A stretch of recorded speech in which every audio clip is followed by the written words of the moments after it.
भारत माता की। आज के इस कार्यक्रम में मेरे साथ मंच पर उपस्थित हमारे बहुत ही लोकप्रिय प्रत्याशी और मेरे छोटे भाई श्री BY विजेंद्र जी, हमारे यहाँ के लोकप्रिय सांसद और मेरे साथी श्री राघवेंद्र जी, हमारे पड़ोस के पंचायत विधानसभा क्षेत्र के प्रत्याशी और श्री कुमार बंगारप्पा जी, हमारे इलेक्शन के यहाँ इंचार्ज और MLC रुद्र गौड़ा जी, DS अरुण जी, PD मेघराज जी, AP वीरेंद्र पाटिल जी, सम्मानित मंच और इतनी गर्मी में इतने बड़ी संख्या में एकत्र आए हमारी माताएं, बहनें, बुजुर्ग और मेरे नौजवान साथी, मीडिया के मेरे साथी, प्रिंट मीडिया और इलेक्ट्रॉनिक मीडिया के मेरे साथी, मेरा ये सौभाग्य है कि मुझे आज विजेंद्र के चुनाव में और विजेंद्र के चुनाव प्रचार में शिकारीपुर आने का सौभाग्य मिला, मौका मिला और जिस गर्मजोशी से आपने स्वागत किया है उससे मैं ये स्पष्ट समझ चुका हूं कि मैं आया तो जरूर हूं, लेकिन आपने विजेंद्र को विधानसभा में भेजने का पूरा इरादा बना लिया है, ये बात मुझे स्पष्ट दिखती है। मित्रों, यह चुनाव सिर्फ विजेंद्र का चुनाव नहीं है, यह चुनाव कोई राघवेंद्र का चुनाव नहीं है, यह चुनाव कोई कुमार बंगारप्पा का चुनाव नहीं है, यह चुनाव कर्नाटक के भविष्य का चुनाव है। इस बात को हमको ध्यान में रखना चाहिए। और जब मैं कर्नाटक के भविष्य की बात करता हूं तो दो बातों की तरफ ध्यान दिलाना चाहता हूं। एक तरफ वो पार्टी है जो भ्रष्टाचार और विकासवाद को रोकने वाली पार्टियां हैं, और एक तरफ भारतीय जनता पार्टी है जो विकासवाद को बढ़ाने वाली पार्टी। विकासवाद यानी डेवलपमेंट, डबल इंजन की सरकार। और जब मैं डबल इंजन की सरकार बोलता हूं तो डबल इंजन ही नहीं है, ये पावरफुल इंजन भी है, पावरफुल इंजन है, ये भी हमको ध्यान में रखना चाहिए।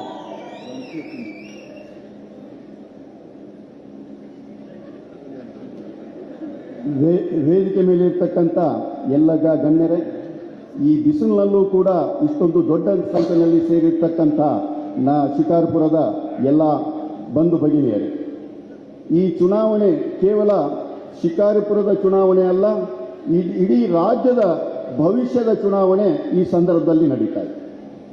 मित्रों, जब मैं यहां शिकारीपुरा में आया हूं तो मुझे हमारे वरिष्ठ नेता जो संसदीय बोर्ड में मेरे साथ हैं और जिन्होंने कर्नाटक को एक आवाज दी, ऐसे BS येडियुरप्पा जी की धरती पर आकर मैं अपने आप को बहुत सौभाग्यवान मानता हूं।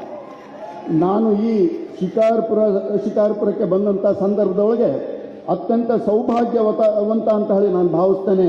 ಯಾಕೆ ಅಂತಂದ್ರೆ ಶಿಕಾರ್ಪುರ ಸನ್ಮಾನ್ಯ ಯಡಿಯೂರಪ್ಪನವರ ಕ್ಷೇತ್ರ। 9 बार उन्होंने इस इलाके का प्रतिनिधित्व किया, 9 ಬಾರಿ ಈ ಕ್ಷೇತ್ರವನ್ನು ಪ್ರತಿನಿಧಿಸುತ್ತಿದ್ದಾರೆ। एक बार वो संसद में भी यहां से गए, ಒಂದು ಸಾರಿ ಸಂಸತ್ನಲ್ಲೂ ಕೂಡ ಅವರು ಭಾಗವಹಿಸಿದ್ದಾರೆ। और हमेशा इस इलाके को आगे बढ़ाने में उन्होंने कोई कसर नहीं छोड़ी। ಈ ಕ್ಷೇತ್ರವನ್ನು ಅಭಿವೃದ್ಧಿಪಡಿಸಲಿಕ್ಕೆ ಯಾವುದೇ ರೀತಿಯಾದಂತಹ ಕೊರತೆನ ಉಂಟು ಮಾಡಲಿಲ್ಲ ಸನ್ಮಾನ್ಯ ಯಡಿಯೂರಪ್ಪನವರು। और उसी तरीके से हमारे प्रधानमंत्री जी नरेंद्र मोदी जी ने जिस तरीके से कर्नाटक को आगे बढ़ाने में पूरा योगदान किया है, उसको धरती पर उतारने में येडियुरप्पा जी ने भी कोई कसर नहीं छोड़ी थी। यह भी हमको ध्यान में, ಯಾವ ರೀತಿ ಯಡಿಯೂರಪ್ಪನವರು ಶಿಕಾರ್ಪುರ ಕ್ಷೇತ್ರದೊಳಗೆ ಪ್ರಯತ್ನ ಪಟ್ಟಿದ್ದಾರೋ ಅದೇ ರೀತಿ ಪ್ರಧಾನಮಂತ್ರಿಗಳಾಗಿರ್ತಕ್ಕಂಥ ಸನ್ಮಾನ್ಯ ನರೇಂದ್ರ ಮೋದಿ ಅವರು ಕೂಡ ಯಾವುದೇ ಕೊರತೆಯನ್ನು ಉಂಟು ಮಾಡಲಿಲ್ಲ। ಆ ಕಾರಣಕ್ಕೋಸ್ಕರ ಸನ್ಮಾನ್ಯ ಯಡಿಯೂರಪ್ಪನವರು ಈ ಕ್ಷೇತ್ರದ ಅಭಿವೃದ್ಧಿಗೆ ಪ್ರಯತ್ನವನ್ನು ಅತ್ಯಂತ ಯಶಸ್ವಿಯಾಗಿ ಮಾಡಿದ್ದಾರೆ. मित्रों, एक मंत्र लेकर के हम सब लोग चले हैं मोदी जी के नेतृत्व में, और वह मंत्र है सबका साथ, सबका विकास, सबका विश्वास, सबका प्रयास. ಒಂದು ಮಂತ್ರವನ್ನು ತೆಗೆದುಕೊಂಡು ಈ ಒಂದು ಕೆಲಸವನ್ನು ಸನ್ಮಾನ್ಯ ಪ್ರಧಾನಮಂತ್ರಿಗಳು ಮಾಡ್ತಾ ಇದ್ದಾರೆ. ಅದು ಅಂದ್ರೆ ಎಲ್ಲರ ವಿಕಾಸ, ಎಲ್ಲರ ಪ್ರಗತಿ, ಎಲ್ಲರ ವಿಶ್ವಾಸ, ಎಲ್ಲರ ಪ್ರಯಾಸ.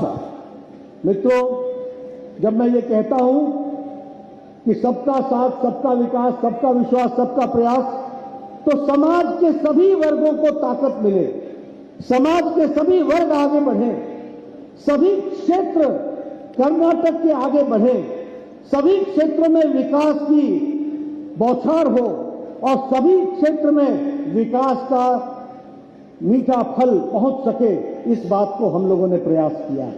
ಯಾವಾಗ ಈ ಮಂತ್ರವನ್ನು ಹಿಡ್ಕೊಂಡು ನಾವು ಮುಂದೆ ಹೋಗ್ತೇವೋ ಈ ದೇಶದಲ್ಲಿರ್ತಕ್ಕಂಥ ಎಲ್ಲರ ಪ್ರಗತಿ, ಎಲ್ಲ ವರ್ಗಗಳ ಪ್ರಗತಿ, ಎಲ್ಲರ ವಿಕಾಸ ಈ ಮಂತ್ರದೊಳಗೆ ಇದೆ.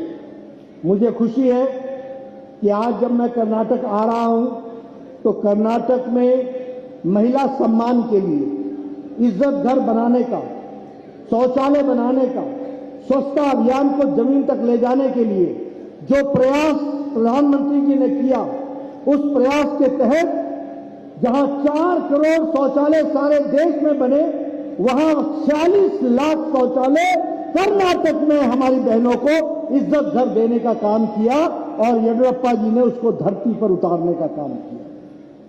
ಮಹಿಳಾ ಯಾರು ನಮ್ಮ ತಾಯಂದಿರಿದ್ದಾರೆ ಅವರ ಗೌರವವನ್ನು ಉಳಿಸ್ತಕ್ಕಂಥ ಕೆಲಸ ಶೌಚಾಲಯ ನಿರ್ಮಾಣದ ಮುಖಾಂತರ ಆಗಿದೆ. ಕೋಟ್ಯಾಂತರ ಶೌಚಾಲಯಗಳು ಈ ದೇಶದಲ್ಲಿ ನಿರ್ಮಾಣ ಆಗಿದೆ. ಆದರೆ ಕರ್ನಾಟಕ ಒಂದರಲ್ಲೇ ಕೂಡ 45 ಲಕ್ಷಕ್ಕೂ ಹೆಚ್ಚು ಶೌಚಾಲಯಗಳು ಕರ್ನಾಟಕದಲ್ಲಿ ನಿರ್ಮಾಣ ಆಗಿದೆ. आप देखिए पुरानी सरकार और नए सरकार का फर्क, ಹಳೆ ಸರ್ಕಾರ ಮತ್ತು ಹೊಸ ಸರ್ಕಾರದ ಮಧ್ಯೆ ಇರತಕ್ಕಂಥ ವ್ಯತ್ಯಾಸವನ್ನು ನಾವು ಗಮನಿಸಬೇಕು. 47 से लेकर 2014 तक 74 एयरपोर्ट बने थे भारत में, 74, और 2014 से लेकर 2022 तक 9 सालों के अंदर 74 एयरपोर्ट प्रधानमंत्री मोदी जी ने बना करके दिए. 70 साल और 9 साल, 70 साल में 74 एयरपोर्ट और 9 साल में 74 एयरपोर्ट, जिसमें 7 एयरपोर्ट कर्नाटक में बने और 1 एयरपोर्ट शिमोगा में बना. ये भी हमको ध्यान में रखना चाहिए. ನಾವು ಗಮನಿಸಬೇಕಾಗಿರ್ತಕ್ಕಂಥದ್ದು 1947ರಿಂದ 2014ರವರೆಗೆ ಆದಂಥ ಪ್ರಗತಿ, ಅದೇ ರೀತಿ 2014 ನಂತರ 9 ವರ್ಷಗಳಲ್ಲಿ ಆಗಿರ್ತಕ್ಕಂಥ ಪ್ರಗತಿನ ನಾವು ಗಮನಿಸಬೇಕು.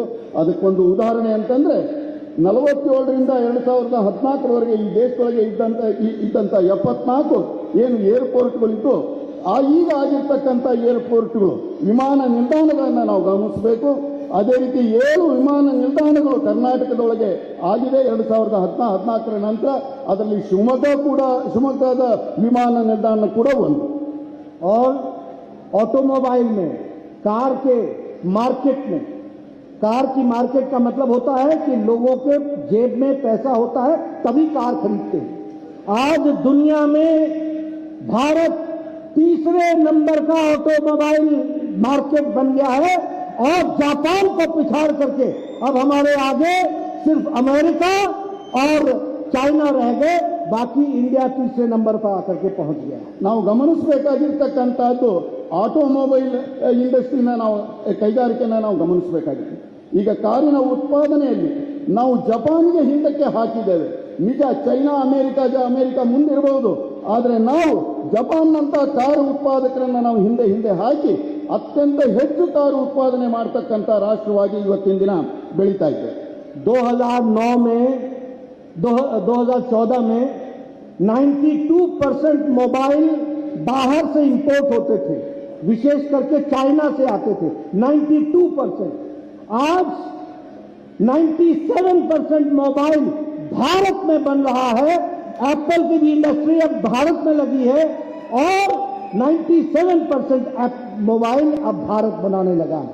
ನಾವು ಗಮನಿಸಬೇಕಾಗಿರ್ತಕ್ಕಂಥದ್ದು, ನಾವು ಬಳಸ್ತಕ್ಕಂಥ ಮೊಬೈಲ್ ಮೊದಲು 92%ನಷ್ಟು ಮೊಬೈಲು ಹೊರಗಡೆಯಿಂದ ಭಾರತಕ್ಕೆ ಬರ್ತಾ ಇತ್ತು. ಆದರೆ ಈಗ 97% ಅಷ್ಟು ಮೊಬೈಲು ಭಾರತದಲ್ಲೇ ಉತ್ಪಾದನೆ ಆಗ್ತಾ ಇರ್ತಕ್ಕಂಥದ್ದು ನಾವು ನೀವು ಎಲ್ಲರೂ ಕೂಡ ಗಮನಿಸಬೇಕು. स्टील बनाने में, इस्पात बनाने में हम चौथे नंबर पर थे. आज हम दूसरे नंबर पर पहुंच गए हैं स्टील बनाने में, इस्पात बनाने में. ಉಕ್ಕಿನ ಕೈಗಾರಿಕೆನಲ್ಲೂ ಕೂಡ ಇವತ್ತಿನ ದಿನ ನಾವು ಬಹಳ ಮುಂದೆ ಹೋಗಿದೆ.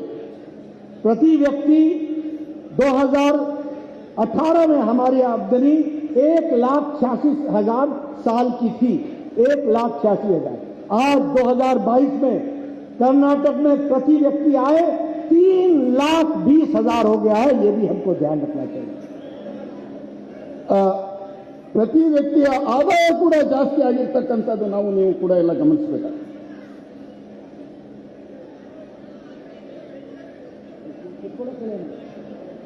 ದಯಮಾಡಿ ಕೂತ್ಕೋಬೇಕು ಅಲ್ಲಿ ಆ ಕಡೆ, ದಯಮಾಡಿ ಕೂತ್ಕೊಳ್ಳಿ, ಯಾರು ಕೂಡ ಎದ್ದು ಹೋಗಬಾರ್ದು. ಇನ್ನೊಂದು 10-15 ನಿಮಿಷದಲ್ಲಿ ಈ ಕಾರ್ಯಕ್ರಮ ಮುಗಿಯುವಂತದ್ದಿದೆ. ದಯಮಾಡಿ ನನ್ನ ಬಲಭಾಗದಲ್ಲಿ. हम एक बात यहां आपको ये भी बताना चाहते हैं. एक समय में राजीव गांधी हमारे पूर्व के प्रधानमंत्री ने कहा था कि जब मैं 1 रुपया दिल्ली से भेजता हूं तो 15 पैसे पहुंचते हैं नीचे. आज मोदी जी ने डायरेक्ट बेनिफिट ट्रांसफर के माध्यम से 27 लाख करोड़ रुपए जनता तक पहुंचाया, गरीबों के खाते में पहुंचाया है. ये भी हमको समझना. ನಾವು ಇನ್ನೊಂದು ಕೂಡ ಗಮನಿಸಬೇಕು. ರಾಜೀವ್ ಗಾಂಧಿ ಅವರು ಹೇಳ್ತಾ ಇದ್ರು, 1 ರೂಪಾಯಿ ದಿಲ್ಲಿಯಿಂದ ನಾನು ಕಳಿಸಿದ್ರೆ ತಲುಪ್ತಾ ಇದ್ದಂತದ್ದು 15 ಪೈಸಾ ತಲುಪುತ್ತೆ ಮಾತ್ರ ಅಂತ ಹೇಳಿ, ಇನ್ನು 85 ಪೈಸಾ ಸೋರಿಕೆ ಆಗ್ತದೆ ಅನ್ನುವಂಥ ಮಾತನ್ನ ಹೇಳ್ತಾ ಇದ್ರು. ಇವತ್ತಿನ ದಿನ ಸನ್ಮಾನ್ಯ ನರೇಂದ್ರ ಮೋದಿ ಅವರ ನೇತೃತ್ವದೊಳಗೆ ಡೈರೆಕ್ಟ್ ಬೆನಿಫಿಟ್ ಟ್ರಾನ್ಸ್ಫರ್ ಏನಿದೆ ಆಗ್ತಾ ಇದೆ, ನೇರವಾಗಿ ಫಲಾನುಭವಿಗಳ ಖಾತೆಗೆ 1 ರೂಪಾಯಿ ಕಳಿಸಿದ್ರೆ ಪೂರ್ತಿ 1 ರೂಪಾಯಿ ಆ ಖಾತೆಗೆ ತಲುಪ್ತಾ ಇದೆ. आप देखिए, विकास की दृष्टि से 1,00,000 करोड़ रुपए सिर्फ नेशनल हाईवे में कर्नाटक में खर्च हो रहा है. 1,00,000 करोड़ रुपए. उसी तरीके से तुमकुर में HAL की हेलीकॉप्टर बनाने की फैक्ट्री लगाई जा रही है. 67% हेलीकॉप्टर डिफेंस का अब कर्नाटक में तुमकुर में बनेगा. उसी तरीके से रेलवे स्टेशन शिमोगा का, अपना बेलगावी का, उसको भी आगे बढ़ाया जा रहा है. हर दृष्टि से विकास के लिए नए नए काम हो रहे हैं.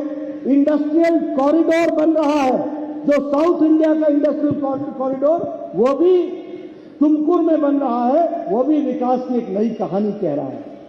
ವಿಕಾಸ ಯಾತ್ರೆಯೊಳಗೆ ನಾವು ಗಮನಿಸಬೇಕಾಗಿರ್ತಕ್ಕಂಥದ್ದು ರಾಷ್ಟ್ರೀಯ ಹೆದ್ದಾರಿಗಳು ನಿರ್ಮಾಣ ಆಗ್ತಾ ಇರ್ತಾ 1 ಲಕ್ಷ ಕೋಟಿನ ಇವತ್ತಿನ ದಿನ ಖರ್ಚು ಮಾಡಿ ಹೆದ್ದಾರಿಗಳ ನಿರ್ಮಾಣ ಆಗ್ತಾ ಇರ್ತಕ್ಕಂಥದ್ದು. ಅದೇ ತುಮಕೂರಿನಲ್ಲಿ ಹೆಲಿಕಾಪ್ಟರ್ಗಳ ಉತ್ಪಾದನೆ ಆಗ್ತಾ ಇರ್ತಕ್ಕಂಥದ್ದು ನೋಡ್ತಾ ಇದ್ದೇವೆ. ಕರ್ನಾಟಕ ಒಂದು ಕೈಗಾರಿಕೆಗಳ ಹಬ್ ಆಗ್ತಕ್ಕಂಥ, ಕೈಗಾರಿಕೆಗಳ ಒಂದು ಪ್ರಮುಖವಾದಂತಹ ಸ್ಥಾನ ಪಡೆದಂತ ರಾಜ್ಯ ಆಗ್ತಾ ಇದೆ ಅನ್ನುವಂಥದ್ದು ನಾವು ನೀವು ಎಲ್ಲರೂ ಕೂಡ ಗಮನಿಸಬೇಕು. उसी तरीके से कर्नाटक में येडियुरप्पा जी ने और बोम्मई जी ने आम आदमी के लिए काम किया, किसान के लिए काम किया. रायता विद्या योजना, जो गरीब बच्चों को 11 लाख बच्चों को पढ़ाने की व्यवस्था की गई. उसी तरीके से रायता शक्ति स्कीम, इससे हमारे किसान भाइयों को लाभ पहुंचाया. उसी तरीके से भूश्री स्कीम से लाभ पहुंचाया. उसी तरीके से अपर भद्रा को 5,300 करोड़ रुपए का प्रोजेक्ट देकर के वहां का विकास किया. और मुझे खुशी है ये बताते हुए कि यहां भी येडियुरप्पा जी ने सिर्फ 3 तालुका को पानी पहुंचाने के लिए 850 करोड़ रुपए की लिफ्ट इरिगेशन स्कीम चलाई. ये भी हमको ध्यान में रखना चाहिए. ವಿಕಾಸ ಯಾತ್ರೆಯಲ್ಲಿ ಸಾಮಾನ್ಯ ಜನಕ್ಕೂ ಕೂಡ ಅನುಕೂಲ ಆಗ್ತಕ್ಕಂಥ ಅನೇಕ ಕಾರ್ಯಕ್ರಮಗಳನ್ನ ಸನ್ಮಾನ್ಯ ಯಡಿಯೂರಪ್ಪನವರು, ಅದೇ ರೀತಿ ಮುಖ್ಯಮಂತ್ರಿಗಳಾಗಿರ್ತಕ್ಕಂಥ ಬಸವರಾಜ ಬೊಮ್ಮಾಯಿ ಅವರ ನೇತೃತ್ವದೊಳಗೆ ರಾಜ್ಯ ಸರ್ಕಾರದ ಮುಖಾಂತರ ಆಗಿರುವಂತದ್ದು ಗಮನಿಸಬಹುದು. ರೈತ ವಿದ್ಯಾನಿಧಿ ಇರಬಹುದು. ಅದೇ ರೀತಿ ಅಪ್ಪರ್ ಭದ್ರಾಕ್ಕೆ ಇವತ್ತಿನ ದಿನ 5,300 ಕೋಟಿ ರೂಪಾಯಿಗಳನ್ನ ಖರ್ಚು ಮಾಡ್ತಾ ಇರತಕ್ಕಂಥದ್ದು ಇರಬಹುದು. ಈ ರೀತಿ ಸಾಮಾನ್ಯ ಜನರನ್ನ ಗಮನದಲ್ಲಿಟ್ಟುಕೊಂಡು ಕಾರ್ಯಕ್ರಮಗಳನ್ನ ಸನ್ಮಾನ್ಯ ಯಡಿಯೂರಪ್ಪ ಹಾಗೂ ಬಸವರಾಜ ಬೊಮ್ಮಾಯಿ ಅವರ ನೇತೃತ್ವದಲ್ಲಿ ನಡೀತಾ ಇರತಕ್ಕಂಥದ್ದು ನಾವು ನೀವು ಗಮನಿಸಬೇಕು. ಅದೇ ರೀತಿ ಸನ್ಮಾನ್ಯ ಯಡಿಯೂರಪ್ಪನವರ ನೇತೃತ್ವದೊಳಗೆ ಶಿಕಾರ್ಪುರದಲ್ಲೂ ಕೂಡ ನೀರಾವರಿ ಯೋಜನೆಗಳನ್ನ ಆಗ್ತಾ ಇರತಕ್ಕಂಥದ್ದು ತಾವೆಲ್ಲರೂ ಗಮನಿಸಿದ್ದೀರಾ ಅಂತ ಹೇಳಿ ನಾನು ಭಾವಿಸ್ತೇನೆ. उसी तरीके से हमारे लंबानी खंडाज को और हमारे कुरबा हाटी को उनको रेवेन्यू स्टेटस देना, यह भी हमारी सरकार ने करके दिया। मित्रों, मैं आपको एक बात बताना चाहता हूं, डबल इंजन की सरकार का मतलब क्या होता है। डबल इंजन की सरकार होती है तो केंद्र का आशीर्वाद जब मिलता है तो धरती पर पैसा लगता है। अगर डबल इंजन की सरकार नहीं होती है तो उसमें ब्रेक लग जाता है। और मैं कहने के लिए नहीं कह रहा हूं, मैं आगे आपको उदाहरण बताऊंगा कि जब कुमारस्वामी की सरकार आई, जब सिद्धारमैया की सरकार आई, तो किस तरीके से कर्नाटक का अहित हुआ है, यह भी मैं आपको बताऊंगा। ನಾವು ಗಮನಿಸಬೇಕಾಗಿರುವಂಥದ್ದು ಡಬಲ್ ಇಂಜಿನ್ ಸರ್ಕಾರ ಯಾಕೆ ಬೇಕು ಅನ್ನುವಂಥದ್ದನ್ನ ನಾವು ಗಮನಿಸಬೇಕು. ಡಬಲ್ ಇಂಜಿನ್ ಸರ್ಕಾರ ಯಾಕೆ ಬೇಕು ಅಂತ ಹೇಳಿದ್ರೆ, ಕೇಂದ್ರ ಸರ್ಕಾರ ಕಾರ್ಯಕ್ರಮಗಳಿಗೆ ಹಣವನ್ನ ಕೊಡ್ತದೆ. ಆ ಹಣದ ವಿತರಣೆ ಯಾರು ಮಾಡಬೇಕು, ಉಪಯೋಗ ಯಾರು ಮಾಡಬೇಕು ಅಂದ್ರೆ ರಾಜ್ಯ ಸರ್ಕಾರದವರು ಆ ಉಪಯೋಗ ಮಾಡಬೇಕು. ನಾನು ಮುಂದೆ ತಿಳಿಸ್ತೇನೆ ಡಬಲ್ ಇಂಜಿನ್ ಸರ್ಕಾರ ಇದ್ರೆ ಏನೆಲ್ಲ ಉಪಯೋಗ ಇದೆ ಅನ್ನುವಂಥದ್ದನ್ನ. मित्रों, मैं आपको बताना चाहता हूं कि किसान सम्मान निधि इस स्कीम में जब कुमारस्वामी की सरकार थी तो हमने दिल्ली में लिस्ट मांगा कि किसानों के लिस्ट भेजो ताकि हम उनको किसान सम्मान निधि दे सके। और आपको जानकर हैरानी होगी, पत्रकार बंधु नोट कर लेना, कर्नाटक की सरकार ने, जेडीएस और कांग्रेस की सरकार ने उस समय 17 किसानों के नाम भेजे, 17। और आज येडियुरप्पा जी और बोम्मई जी की सरकार में कर्नाटक में 54 लाख किसान को, 54 लाख किसान को आज किसान सम्मान निधि मिल रही है। यह है डबल इंजन। कुमारस्वामी तो 17 डबल डिजिट, और जब हमारी सरकार आती है तो 54 लाख किसानों को हर चौथे महीने 2-2 हजार रुपए मोदी जी से सीधा उनके खाते में ट्रांसफर होता है। यह परिस्थिति आती है। ನಾವು ಗಮನಿಸಬೇಕಾಗಿರುವಂತದ್ದು ಒಂದು ಉದಾಹರಣೆಯಾಗಿ ಡಬಲ್ ಇಂಜಿನ್ ಸರ್ಕಾರದ ಉಪಯೋಗವನ್ನು ಗಮನಿಸಬೇಕಾಗಿರ್ತಕ್ಕಂಥದ್ದು, ಯಾವಾಗ ಕುಮಾರಸ್ವಾಮಿ ಅವರ ಸಮ್ಮಿಶ್ರ ಸರ್ಕಾರ ಇತ್ತು, ಕೇಂದ್ರ ಸರ್ಕಾರ ಕೇಳಿತ್ತು ಕಿಸಾನ್ ಸಮ್ಮಾನ್ ಯೋಜನೆ ಒಳಗೆ ಫಲಾನುಭವಿಗಳ ಪಟ್ಟಿಯನ್ನು ತಾವು ಕಳಿಸಬೇಕು ಅಂತ ಹೇಳಿ ಕೇಂದ್ರ ಸರ್ಕಾರ ರಾಜ್ಯ ಸರ್ಕಾರಕ್ಕೆ ಕೇಳಿದಂತಹ ಸಂದರ್ಭದಲ್ಲಿ ಕುಮಾರಸ್ವಾಮಿ ಅವರು ಒಂದು ಪಟ್ಟಿಯನ್ನು ಕಳಿಸಿದ್ರು. ಎಷ್ಟು ಜನ ಇದ್ರು ಅಂತ ಕೇಳಿದ್ರೆ 17 ಜನ ಮಾತ್ರ ಇದ್ರು. 17 ಜನರ ಪಟ್ಟಿಯನ್ನು ಕಳಿಸಿದ್ರು. ಯಾವಾಗ ಸನ್ಮಾನ್ಯ ಯಡಿಯೂರಪ್ಪನವರ ಸರ್ಕಾರ ಬಂತು, ಇಲ್ಲಿ ಕಿಸಾನ್ ಸಮ್ಮಾನ್ ಯೋಜನೆ ಒಳಗೆ ಪಟ್ಟಿ ರಾಜ್ಯ ಸರ್ಕಾರ ಕಳಿಸ್ತಂತದ್ದು 54 ಲಕ್ಷ ರೈತರ ಕಿಸಾನ್ ಯೋಜನೆ ಒಳಗೆ ಕಳಿಸ್ತಂತದ್ದು. ಹಾಗಾಗಿ ಡಬಲ್ ಇಂಜಿನ್ ಸರ್ಕಾರ ಇದ್ರೆ ಏನೆಲ್ಲ ಉಪಯೋಗ ಆಗ್ತದೆ ಅನ್ನುವಂಥದ್ದು ತಾವು ಗಮನಿಸಬೇಕು. डबल इंजन सरकार का मैं दूसरा उदाहरण आपको देता हूं, दूर जाने की जरूरत नहीं है, अपने आंखों से देखिए। 2013 से लेके 2018 तक शिमोगा के एयरपोर्ट पर एक ईंटा नहीं लगा, एक ईंट नहीं लगी। 2013 से 2018 तक, जब तक सिद्धारमैया रहा, एक पैसा नहीं दिया उसने। और जब 2020 में हमारी सरकार आई, 4 साल के अंदर शिमोगा एयरपोर्ट बंद करके आपको समर्पित कर दिया गया। ये आपको समझना चाहिए। ಇನ್ನೊಂದು ಉದಾಹರಣೆನ ನಾನು ಕೊಡ್ತಾ ಇದ್ದೇನೆ, ಈ ಡಬಲ್ ಇಂಜಿನ್ ಸರ್ಕಾರದ ಲಾಭ ಏನು ಅಂತ ಹೇಳಿ. ಸನ್ಮಾನ್ಯ ಸಿದ್ದರಾಮಯ್ಯನವರು 2013ರಿಂದ 2018ರವರೆಗೆ ಈ ರಾಜ್ಯದ ಮುಖ್ಯಮಂತ್ರಿಗಳಾಗಿದ್ದರು. ಶಿವಮೊಗ್ಗದಲ್ಲಿ ನಡೆತಕ್ಕಂಥ ಏರ್ಪೋರ್ಟ್ಗೆ ಒಂದೇ ಒಂದು ರೂಪಾಯಿ ಕೂಡ ಅನುದಾನವನ್ನು ಕೊಡಲಿಲ್ಲ. ಎಲ್ಲಿವರೆಗೆ? 13ರಿಂದ 18ರವರೆಗೆ. ನಮ್ಮ ಸರ್ಕಾರ 20ಕ್ಕೆ ಬಂದು, 2020ಕ್ಕೆ ಬಂತು. ಇವತ್ತಿನ ದಿನ ಆ ಕಾರ್ಯ ಪೂರ್ಣ ಆಗಿರುವಂಥದ್ದು ನಾವು ಎಲ್ಲರೂ ಕೂಡ ನೋಡ್ತಾ ಇದ್ದೇವೆ. आयुष्मान भारत जो गांव गरीब लोगों के लिए 5 लाख रुपए का हेल्थ कवर था, आयुष्मान भारत, उसके भी नाम भेजने में सिद्धारमैया ने देरी की। उसी तरीके से हमारे प्रधानमंत्री आवास योजना, इसमें भी गरीब लोगों के नाम को भेजने में सिद्धारमैया ने ब्रेक लगाया। लेकिन जब हमारी सरकार आई तो आज लाखों की संख्या में घर भी बने, लाखों की संख्या में लोगों को आयुष्मान भारत के साथ जुड़ने का मौका मिला। ಇನ್ನೊಂದು ಈ ರೀತಿಯಾದಂಥ ಡಬಲ್ ಇಂಜಿನ್ ಸರ್ಕಾರದ ಲಾಭ ಏನು ಅನ್ನುವಂಥದ್ದು ನೀವು ಎಲ್ಲರೂ ಕೂಡ ಗಮನಿಸಬೇಕು. ಎಲ್ಲಿವರೆಗೆ ಸಿದ್ದರಾಮಯ್ಯನವರ ಸರ್ಕಾರ ಇತ್ತು ಅಲ್ಲಿವರೆಗೂ ಕೂಡ ಆರೋಗ್ಯ ಕ್ಷೇತ್ರಕ್ಕೆ ಒಂದು ವಿಶೇಷ ಕಾರ್ಯಕ್ರಮ ಇರತಕ್ಕಂಥ ಆಯುಷ್ಮಾನ್ ಕಾರ್ಯಕ್ರಮದ ಪಟ್ಟಿ ಕೂಡ ತಯಾರಾಗಿರಲಿಲ್ಲ. ಅದೇ ರೀತಿ ಆಯುಷ್ಮಾನ್ ಇರಬಹುದು, ಪ್ರಧಾನಮಂತ್ರಿ ಆವಾಸ್ ಯೋಜನೆಯ ಕಾರ್ಯಕ್ರಮ ಇರಬಹುದು, ಯಶಸ್ವಿಯಾಗಿ ಜಾರಿಯಾಗಿರಲಿಲ್ಲ. ಯಾವಾಗ ನಮ್ಮ ಸರ್ಕಾರ ಕರ್ನಾಟಕ ರಾಜ್ಯದಲ್ಲಿ ಬಂತು, ಡಬಲ್ ಇಂಜಿನ್ ಸರ್ಕಾರ ಆಯಿತು, ಆಯುಷ್ಮಾನಿಗೂ ಕೂಡ ಶಕ್ತಿ ಸಿಕ್ಕಿದೆ. ಆವಾಸ್ ಯೋಜನೆಗೂ ಕೂಡ, ಪ್ರಧಾನಮಂತ್ರಿ ಆವಾಸ್ ಯೋಜನೆಯೂ ಕೂಡ ಅತ್ಯಂತ ಯಶಸ್ವಿಯಾಗಿ ನಡೀತಾ ಇದೆ. हमारी सरकार आती है तो गांव, गरीब, वंचित, पीड़ित, शोषित, दलित, महिला, युवा, हमारा आदिवासी भाई, इनकी चिंता होती है। और कहने के लिए नहीं कह रहा हूं, 4 करोड़ लोगों को, किसानों को, हमारे गरीब लोगों को प्रधानमंत्री गरीब कल्याण अन्न योजना में 5 किलो गेहूं या 5 किलो चावल, 1 किलो दाल दिया जा रहा है। उसी तरीके से हमारे आवास योजना में 9 लाख मकान कर्नाटक में बन करके गरीब लोगों को दिया गया है। उसी तरीके से आयुष्मान भारत में 62 लाख परिवारों को 5 लाख रुपए का health cover every year 62 lakh परिवारों को मिल रहा है, हर साल मिल रहा है। और उसी तरीके से सामाजिक न्याय के लिए भी काम हो रहा है। ನಮ್ಮ ಸರ್ಕಾರ ಇವತ್ತಿನ ದಿನ ಬಡವ, ದೀನ, ದಲಿತ, ವಂಚಿತ, ರೈತ, ಮಹಿಳೆ, ಗಿರಿಜನ, ಹರಿಜನ ಯಾರಿದ್ದಾರೆ ಎಲ್ಲರ ಬಗ್ಗೆನೂ ಕೂಡ ಗಮನದಲ್ಲಿಟ್ಕೊಂಡು ಗರೀಬ್ ಕಲ್ಯಾಣ ಯೋಜನೆ ಇದೆ. ನಮ್ಮೆಲ್ಲರಿಗೂ ಕೂಡ ಗೊತ್ತಿದೆ. ಗರೀಬ್ ಕಲ್ಯಾಣ ಯೋಜನೆ ಒಳಗೆ ರೇಷನ್ ಎಷ್ಟೆಷ್ಟು ಸಿಗ್ತಾ ಇದೆ, 5 ಕೆಜಿ ಅಕ್ಕಿ ಮತ್ತಿತರ ರೇಷನ್ಗಳು ಕೂಡ ಸಿಗ್ತಾ ಇರ್ತಕ್ಕಂಥ. ಅದೇ ರೀತಿ ಆವಾಸ್ ಯೋಜನೆ ಒಳಗೆ ಅನೇಕ ಲಕ್ಷ ಮನೆಗಳು ಇವತ್ತಿನ ದಿನ ನಿರ್ಮಾಣ ಆಗಿರ್ತಕ್ಕಂಥದ್ದು ಕೂಡ ನಾವು ಕೂಡ ಗಮನಿಸಿದ್ದೇವೆ. मित्रों, मैं यहां पर आपको एक बात और भी बताना चाहता हूं कि सामाजिक सौहार्द के लिए हमारे एससी भाइयों का 2% रिजर्वेशन आरक्षण बढ़ा दिया। हमारे एससी भाइयों के लिए येडियुरप्पा जी और बोम्मई जी ने 4% रिजर्वेशन बढ़ा दिया। हमारे लिंगायत भाइयों के लिए 2% का रिजर्वेशन बढ़ाया गया।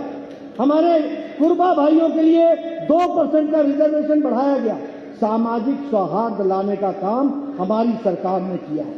और अब डीके शिव कुमार और सिद्धारमैया बोलते हैं हम ये आरक्षण वापस ले लेंगे। किसका वापस लोगे? लिंगायत का लोगे, कुर्बा का लोगे, एससी का लोगे, एसटी का लोगे? देना तो दूर, लेने के लिए तैयार बैठे हैं। ऐसे समाज में सौहार्द को बिगाड़ने का काम कांग्रेस पार्टी करती है। ಇನ್ನೊಂದು ಸಾಮಾಜಿಕ ನ್ಯಾಯ ಕೊಡ್ತಕ್ಕಂಥ ಪ್ರಾಮಾಣಿಕ ಪ್ರಯತ್ನವನ್ನ ಭಾರತೀಯ ಜನತಾ ಪಕ್ಷ ಸನ್ಮಾನ್ಯ ಯಡಿಯೂರಪ್ಪ ಬೊಮ್ಮಾಯಿ ಅವರ ನೇತೃತ್ವದೊಳಗೆ ನಾವು ಕೊಡ್ತಾ ಇದ್ದೇವೆ. ಎಸ್ಸಿಗೆ ಇದ್ದಂತ ಏನು ಶೇಕಡಾವಾರು ಇತ್ತು ಅದನ್ನ 2 ಜಾಸ್ತಿ ಮಾಡಿರ್ತಕ್ಕಂಥದ್ದು, ಎಸ್ಟಿಗೆ ಇದ್ದಂತ 4% ಹೆಚ್ಚು ಮಾಡಿರ್ತಕ್ಕಂಥದ್ದು. ಅದೇ ರೀತಿ ಲಿಂಗಾಯತ ಸಮುದಾಯಕ್ಕೆ ಸೇರಿದಂತವರಿಗೆ 2% ಜಾಸ್ತಿ ಮಾಡಿರ್ತಕ್ಕಂಥದ್ದು. ಈ ರೀತಿಯಾಗಿ ಸಾಮಾಜಿಕ ನ್ಯಾಯವನ್ನ ಕೊಡ್ತಕ್ಕಂಥ ಪ್ರಾಮಾಣಿಕ ಪ್ರಯತ್ನವನ್ನ ಭಾರತೀಯ ಜನತಾ ಪಕ್ಷ ಸನ್ಮಾನ್ಯ ಯಡಿಯೂರಪ್ಪ ಬೊಮ್ಮಾಯಿ ನೇತೃತ್ವದೊಳಗೆ ಮಾಡ್ತಾ ಇದ್ರೆ, ಸನ್ಮಾನ್ಯ ಡಿಕೆ ಶಿವಕುಮಾರ್ ಮತ್ತೆ ಸನ್ಮಾನ್ಯ ಸಿದ್ದರಾಮಯ್ಯನವರು ಹೇಳ್ತಾ ಇದ್ದಾರೆ ನಾವು ಬಂದ್ರೆ ಇದನ್ನ ವಾಪಸ್ ತಗೋತೇವೆ ಅಂತ ಹೇಳಿ. ನಾನು ಇವತ್ತಿನ ದಿನ ಕೇಳಲಿಕ್ಕೆ ಇಷ್ಟಪಡ್ತೇನೆ, ಯಾವುದನ್ನ ವಾಪಸ್ ತಗೋತೀರಾ? ಎಸ್ಟಿಗೆ ಕೊಟ್ಟಂತ 2% ವಾಪಸ್ ತಗೋತಿರೋ, ಎಸ್ಟಿಗೆ ಕೊಟ್ಟಂತ 4% ವಾಪಸ್ ತಗೋತಿರೋ, 2% ಜಾಸ್ತಿ ಆಗಿರೋದ್ರಿಂದ ಯಾವುದನ್ನ ವಾಪಸ್ ತಗೋತೀರಾ? ನೀವು ಕೊಡೋದಕ್ಕಂತೂ ತಯಾರಿಲ್ಲ, ವಾಪಸ್ ತಗೊಳ್ಳೋ ಮಾತನ್ನ ನೀವು ಆಡ್ತಾ ಇದ್ದೀರಾ. आजकल कांग्रेसी भाइयों को लिंगायत की बड़ी चिंता हो गई। आजकल लिंगायत के बारे में बहुत चिंता कर रहे हैं, इतिहास को भूल गए। कौन थे निजलिंगप्पा जिनको बेइज्जत करने का काम कांग्रेस पार्टी ने किया था?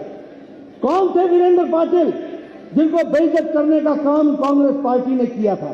आज ये घड़ियाली आंसू बहा रहे हैं, समाज का सौहार्द बिगाड़ने की कोशिश कर रहे हैं। इनको दूध का दूध, पानी का पानी कर्नाटक की जनता सिखाएगी और दिखा देगी, ये मैं बताना चाहता हूं. ಇತ್ತೀಚಿನ ದಿನಗಳಲ್ಲಿ ಕಾಂಗ್ರೆಸ್ ಪಕ್ಷ ಲಿಂಗಾಯತ ಸಮುದಾಯದ ಬಗ್ಗೆ ಬಹಳ ಪ್ರೀತಿಯ ಮಾತುಗಳನ್ನ ಆಡ್ತಾ ಇದ್ದಾರೆ. ಇವತ್ತಿನ ದಿನ ನಾನು ಕೇಳಲಿಕ್ಕೆ ಇಷ್ಟಪಡ್ತೇನೆ, ನೀವು ಪ್ರೀತಿ ತೋರಿಸೋದಿರಲಿ, ಯಾವ ರೀತಿ ನಿಜಲಿಂಗಪ್ಪನವರನ್ನ ನೀವು ನಡೆಸ್ಕೊಂಡ್ರಿ ಕಾಂಗ್ರೆಸ್ನವರು, ಯಾವ ರೀತಿ ವೀರೇಂದ್ರ ಪಾಟೀಲರನ್ನ ನಡೆಸ್ಕೊಂಡಿದ್ದೀರಾ ಇದು ನಮಗೆ ಗೊತ್ತಿದೆ.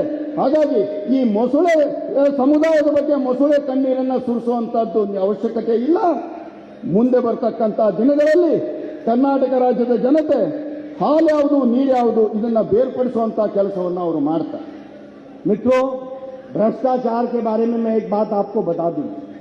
आज मैं पत्रकार बंधुओं को भी चाहूंगा कि वो जरूर भ्रष्टाचार के बारे में लिखें जो मैं बताता हूं। मैं जानना चाहता हूं कि 400 करोड़ रुपए का मालप्रभा कैनाल स्कैम किसके समय में हुआ था? 2016 में सिद्धारमैया की सरकार में हुआ था। उसी तरीके से पुलिस रिक्रूटमेंट स्कैम वो भी 2018 में सिद्धारमैया के टाइम पर हुआ था। ನಾನು ಇನ್ನೊಂದು ವಿಷಯವನ್ನ ಭ್ರಷ್ಟಾಚಾರದ ಬಗ್ಗೆ ಪ್ರಸ್ತಾಪ ಮಾಡಲಿಕ್ಕೆ ಹೇಳ್ತೇನೆ. ಮಲಪ್ರಭಾ ಅಣೆಕಟ್ಟು ಯೋಜನೆ ಒಳಗೆ ಸುಮಾರು ಕೋಟ್ಯಾಂತರ ರೂಪಾಯಿಯ ಅವ್ಯವಹಾರ ಯಾರ ಕಾಲದಲ್ಲಿ ಆಗಿತ್ತು. ಅದೇ ರೀತಿ ಪೊಲೀಸ್ ರಿಕ್ರೂಟ್ಮೆಂಟಿನ ಸಮಯದಲ್ಲಿ ಯಾರ ಸಮಯದಲ್ಲಿ ಆಗಿತ್ತು. 2018ರಲ್ಲಿ ಎರಡೂ ಕೂಡ ಭ್ರಷ್ಟಾಚಾರದ ಹಗರಣಗಳು ಆಗಿದ್ದಂತಹದ್ದು ಯಾರ ಕಾಲ ಅಂದ್ರೆ ಸನ್ಮಾನ್ಯ ಸಿದ್ದರಾಮಯ್ಯನವರ ಕಾಲದಲ್ಲಿ ಆಗಿದ್ದಂತಹದ್ದು. टीचर्स रिक्रूटमेंट स्कैम यह भी 2014 में हुआ था, सिद्धारमैया की सरकार थी। अर्कवती स्कैम जिसमें 8,000 किसानों की जमीन का स्कैम हुआ था, वह भी सिद्धारमैया के समय में हुआ था 2015 में। यानी 2014, 15, 16, 17, 18 हर साल एक नया स्कैम सिद्धारमैया के नाम, ये आपको समझना हो। ಸಿದ್ದರಾಮಯ್ಯನವರ ಕಾಲಖಂಡದೊಳಗೆ ಅದು 2013 ಇರಬಹುದು, 14 ಇರಬಹುದು, 15 ಇರಬಹುದು, 16 ಇರಬಹುದು, 17, 18 ಇರಬಹುದು, ಪ್ರತಿ ವರ್ಷ ಒಂದೊಂದು ಹಗರಣ ಸಿದ್ದರಾಮಯ್ಯನವರ ನೇತೃತ್ವದಲ್ಲಿ ಇದ್ದಂತಹ ಸರ್ಕಾರದ ಸಂದರ್ಭದಲ್ಲಿ ಆಗಿರುವಂಥದ್ದು. स्टील फ्लाईओवर स्कैम, स्टील का फ्लाईओवर बनाने का स्कैम 65 करोड़ रुपए का किकबैक 2017 में हुआ था, सिद्धारमैया की सरकार थी। ಸ್ಟೀಲ್ ಬ್ರಿಡ್ಜ್ನ ಹಗರಣ 2017ರಲ್ಲಾಗಿತ್ತು, ಅದು ಕೂಡ ಸಿದ್ದರಾಮಯ್ಯನವರ ನೇತೃತ್ವದ ಸರ್ಕಾರ ಇದ್ದಂಥ ಸಂದರ್ಭದಲ್ಲಿ ಆದಂಥದ್ದು. कर्नाटक पावर कॉरपोरेशन का 447 करोड़ रुपए का स्कैम, यह भी 2017 में केपीएल का जो स्कैम था, यह केबीसीएल का स्कैम पेनाल्टी स्कैम 2017 में सिद्धारमैया की सरकार में 2017ರಲ್ಲಿ ಕೆಪಿಸಿಎಲ್ ಏನಿತ್ತು ಅದರ ಹಗರಣ ಕೂಡ ಸನ್ಮಾನ್ಯ ಸಿದ್ದರಾಮಯ್ಯನವರ ಕಾಲಖಂಡದಲ್ಲೇ ಆದಂತಹದ್ದು. और बीबीएमपी का यानी बृहद बेंगलुरु महानगर पालिका का बोरवेल और आरओ का स्कैम 2016 में सिद्धारमैया के समय में 2016ರಲ್ಲಿ ಬಿಬಿಎಂಪಿ ಬೃಹತ್ ಬೆಂಗಳೂರು ಮಹಾನಗರ ಪಾಲಿಕೆಯಲ್ಲಿ ನಡೆದಂತಹ ಹಗರಣ ಕೂಡ 2016ರಲ್ಲಾದಂತಹದ್ದು, ಅದು ಕೂಡ ಸನ್ಮಾನ್ಯ ಸಿದ್ದರಾಮಯ್ಯನವರ ಕಾಲಖಂಡದಲ್ಲೇ ಆದಂತಹದ್ದು. कर्नाटक का स्लम डेवलपमेंट बोर्ड का 250 करोड़ रुपए का स्कैम, 250 करोड़ का स्कैम सिद्धारमैया के समय में 2017-18 में हुआ था. 2017ರಲ್ಲಿ ಕೊಳಚೆ ನಿರ್ಮೂಲನಾ ಮಂಡಳಿಯಲ್ಲೂ ಕೂಡ ಹಗರಣ ಆಗಿತ್ತು, ಅದು ಕೂಡ ಸನ್ಮಾನ್ಯ ಸಿದ್ದರಾಮಯ್ಯನವರ ನೇತೃತ್ವ ಸರ್ಕಾರ ಇದ್ದಂಥ ಸಂದರ್ಭದಲ್ಲಿ ಆದಂತ. यानी आकंठ भ्रष्टाचार में डूबी हुई सरकार सिद्धारमैया की थी. ಭ್ರಷ್ಟಾಚಾರದಲ್ಲಿ ಮುಳುಗಿದಂತ ಒಂದು ಸರ್ಕಾರ ಸನ್ಮಾನ್ಯ ಸಿದ್ದರಾಮಯ್ಯನವರ ಸರ್ಕಾರ ಆಗಿತ್ತು. अब कांग्रेस के दूसरे नेता हैं DK Shivakumar, money laundering के केस में सीबीआई में एक्यूज नंबर 1 और आमदनी से ज्यादा आय, आमदनी से ज्यादा संपत्ति, इसमें भी सीबीआई के केस में एक्यूज नंबर 1 शिव कुमार. और क्या ये सच्चाई नहीं है कि वो हाई कोर्ट से बेल लेकर के वो बाहर हैं? यानी इनके नेता या तो जेल में होते हैं या बेल पर होते हैं. सारे नेता, सोनिया गांधी बेल पर, राहुल गांधी बेल पर, ऊपर से नीचे तक शिव कुमार बेल पर. यानी भ्रष्टाचार की बात करते हैं. क्या क्या क्या इनका क्रेडेंशियल है? ये भ्रष्टाचारी लोगों को, ऐसे लोगों को आने देना है क्या? ऐसे लोगों को आने देना है क्या? ಇಂತಹ ಜನರನ್ನ ನಾವು ಆಯ್ಕೆ ಮಾಡಬೇಕು. ऐसे लोगों को आने देना है क्या? ಇಂತಹ ಜನರನ್ನ बोलिए, ऐसे लोगों को आने देना है क्या? ಜೋರಾಗಿ ಹೇಳಿ, ಇಂತಹ ಜನರನ್ನ ಆಯ್ಕೆ ಮಾಡಬೇಕಾ? और पत्रकार बंधुओं, मैंने आपको भ्रष्टाचार की पूरी लिस्ट पढ़ करके सुनाई है. हर साल एक स्कैम, हर साल एक स्कैम. ये भ्रष्टाचारी लोग, ऐसे लोगों को घर में बैठाना चाहिए और विजेंद्र जैसे लोगों को काम देना चाहिए और आगे बढ़ाना चाहिए. ये हमको ध्यान रखना है. ಭ್ರಷ್ಟಾಚಾರದ ಬಗ್ಗೆ ಮಾತನಾಡ್ತಾರೆ. ಭ್ರಷ್ಟಾಚಾರದಲ್ಲಿ ಮುಳುಗಂತವ್ರೆ ಅವರು. ಡಿ.ಕೆ. ಶಿವಕುಮಾರ್ ಅವರು ಇವತ್ತಿನ ದಿನ ಅವರೇನು ಸಾಮಾನ್ಯ ಇಲ್ಲ, ಆರೋಪ ಹೊತ್ತು ಬೇಲ್ನಲ್ಲಿ ಇವತ್ತಿನ ದಿನ ಹೊರಗಡೆ ಓಡಾಡ್ತಾ ಇದ್ದಾರೆ. ಕಾಂಗ್ರೆಸ್ಸಿನ ನಾಯಕರು ಭ್ರಷ್ಟಾಚಾರದ ಬಗ್ಗೆ ಮಾತನಾಡ್ತಾರೆ, ಆದರೆ ಅವರು ಇರ್ತಕ್ಕಂಥದ್ದು ಕೆಲವರು ಜೈಲಿನಲ್ಲಿದ್ದಾರೆ, ಕೆಲವರು ಬೇಲ್ ಮೇಲಿದ್ದಾರೆ. ಇವತ್ತಿನ ದಿನ ಸೋನಿಯಾ ಗಾಂಧಿ, ರಾಹುಲ್ ಗಾಂಧಿಯಿಂದ ಹಿಡಿದು ಎಲ್ಲರೂ ಕೂಡ ಇವತ್ತಿನ ದಿನ ಜಾಮೀನಿನ ಮೇಲೆ ಇವತ್ತಿನ ದಿನ ಹೊರಗಡೆ ಓಡಾಡ್ತಾ ಇರ್ತಕ್ಕಂಥದ್ದು. ಹಾಗಾಗಿ ಇಂಥ ಜನರನ್ನ ನಾವು ಆಯ್ಕೆ ಮಾಡಬೇಕಾ ಅನ್ನುವಂಥ ಪ್ರಶ್ನೆ ಇರ್ತಕ್ಕಂಥದ್ದು. और तो और छोड़िए, जब मैं भ्रष्टाचार की बात बोलता हूं तो सिद्धारमैया जी के सीएजी के रिपोर्ट में 35,000 करोड़ रुपए की फाइनेंशियल इरेगुलरिटी हुई है. 35,000 करोड़ की इरेगुलरिटी हुई. ಸಿಎಜಿ ರಿಪೋರ್ಟ್ನಲ್ಲಿ ಸಿದ್ದರಾಮಯ್ಯನವರ ಬಗ್ಗೆ ಇವತ್ತಿನ ದಿನ ವರದಿ ಇದೆ. 35,000 ಕೋಟಿಯ ಒಂದು ಹಗರಣ ಇವತ್ತಿನ ದಿನ ಆಗಿರುವಂತ ಒಂದು ಸಂಗತಿ ಇದೆ. और मित्रों, आप देखो इनकी राजनीति। कल इनके राष्ट्रीय अध्यक्ष खड़गे साहब ने क्या बयान दिया, क्या बात कही। मतलब मुंह में कितना विष है, ये बात आप समझिए कि उनके मन में कितना विष है, कितना विष है उनके मन में। इस तरीके का शब्द इस्तेमाल करना। एक चुनाव में गए तो मोदी जी को रावण कहा, एक कल सांप कहा, ऐसे ऐसे शब्दों का प्रयोग। और ये आप सोनिया गांधी जी और राहुल गांधी जी के इशारे पर ऐसे शब्दों का आप उपयोग कर रहे हैं। ये मैं कहना चाहता हूं, ये कांग्रेस पार्टी का हाल हो गया। क्या क्या नारे लगाते, मोदी तेरी कब्र खुदेगी, और भारत की जनता बोलती है मोदी आपका कमल खिलेगा, कमल खिलेगा, कमल खिलेगा। आप देखिए क्या भाषा का इस्तेमाल। ऐसे लोगों को घर बैठाना ही रास्ता है, और घर बैठाने का तरीका प्रजातंत्र में कमल के निशान पर बटन दबा करके इसका जवाब देना है। ये हमको ध्यान में रखना चाहिए। ನಿನ್ನೆ ರಾಷ್ಟ್ರೀಯ ಕಾಂಗ್ರೆಸ್ಸಿನ ರಾಷ್ಟ್ರೀಯ ಅಧ್ಯಕ್ಷರಾಗಿರ್ತಕ್ಕಂಥ ಮಲ್ಲಿಕಾರ್ಜುನ್ ಖರ್ಗೆ ಅವರು ಬಳಸಿರ್ತಕ್ಕಂಥ ಭಾಷೆ ನಾವು ಎಲ್ಲರೂ ಕೂಡ ಗಮನಿಸಿದ್ವಿ. ಅವರ ಮನಸ್ಸಿನಲ್ಲಿ ಎಷ್ಟು ವಿಷ ಇದೆ ಅನ್ನುವಂಥದ್ದು ಅವರ ಮಾತಿನಿಂದ ಗೊತ್ತಾಗ್ತದೆ. ಅವರು ಯಾವುದಕ್ಕೆ ಹೋಲಿಕೆ ಮಾಡಿದ್ದಾರೆ, ಸನ್ಮಾನ್ಯ ಮೋದಿ ಅವರನ್ನ ವಿಷ ಸರ್ಪ ಅಂತ ಹೇಳಿ ಇವತ್ತಿನ ದಿನ ಕರೆದಿದ್ದಾರೆ. ಇದೇನು ಮೊದಲನೇ ಬಾರಿ ಅಲ್ಲ ಸನ್ಮಾನ್ಯ ಖರ್ಗೆ ಅವರು ಈ ರೀತಿ ಮಾತನಾಡಿರ್ತಕ್ಕಂಥದ್ದು. ಹಿಂದೆ ಕೂಡ ಹೇಳಿದ್ರು, ಗುಜರಾತ್ ಚುನಾವಣೆ ನಡೆಯುವಂಥ ಸಂದರ್ಭದೊಳಗೆ ಮೋದಿ ಅವರು 100 ತಲೆ ಇರ್ತಕ್ಕಂಥ ರಾವಣ ಅನ್ನುವಂಥ ಮಾತನ್ನ ಹೇಳಿದ್ರು. ಈ ರೀತಿ ಭಾಷೆ ಬಳಸ್ತಕ್ಕಂಥದ್ದು ಖರ್ಗೆ ಅವರು ಸೋನಿಯಾ ಗಾಂಧಿ, ರಾಹುಲ್ ಗಾಂಧಿ ಅವರಿಗೆ ಸಮಾಧಾನ ಪಡಿಸಲಿಕ್ಕೆ ಈ ರೀತಿಯಾದಂತಹ ಭಾಷೆಯನ್ನು ಬಳಸ್ತಾರೆ. ಹಾಗಾಗಿ ಈ ರೀತಿ ಭಾಷೆ ಬಳಸ್ತಕ್ಕಂಥವ್ರಿಗೆ ನಾವು ನೀವು ಸೇರಿ ಮಾಡಬೇಕಾಗಿರುವಂತಹದ್ದು ಅಂತಂದ್ರೆ ಅವರಿಗೆ ಮನೆಗೆ ಕಳಿಸಬೇಕಾಗಿದೆ ಇವತ್ತಿಂದ. इसलिए मित्रों, मैं आपसे निवेदन करने आया हूं, हमारे विजेंद्र जी को आप चुनाव जिताइए, इनको भेजिए, नौजवान हैं, मन में तमन्ना है लोगों की सेवा करने की। हम दोनों लंबे समय से एक साथ काम किया है, मैंने देखा है विजेंद्र को, बहुत लगन के साथ ये लोगों की सेवा करते हैं। ऐसे लोगों को चुनाव जिताएंगे ना, ಇಂಥ ವಿಜೇಂದ್ರ ಅವರಿಗೆ ಗೆಲ್ಲಿಸಬಹುದಲ್ವಾ? चुनाव जिताएंगे ना, ಚುನಾವಣೆ ಗೆಲ್ಲಿಸಬಹುದಲ್ವಾ? मित्रों, मैं यहाँ कुमार बंगारप्पा जी के लिए भी मैं वोट मांगता हूँ। आप सब लोग पड़ोस में भी जिनके वोट होंगे वो वहां वोट दीजिए और इनको भी चुनाव जिताइए, और दोनों मिलकर के विकास की कार्य को आगे बढ़ाएंगे, जिला को आगे बढ़ाएंगे। इन्हीं शब्दों के साथ बहुत बहुत धन्यवाद। जय भारत, जय कर्नाटक। ಶಿಕಾರಿಪುರದಲ್ಲಿ ವಿಜೇಂದ್ರ ಅವರನ್ನ ತಾವು ಗೆಲ್ಲಿಸಬೇಕು.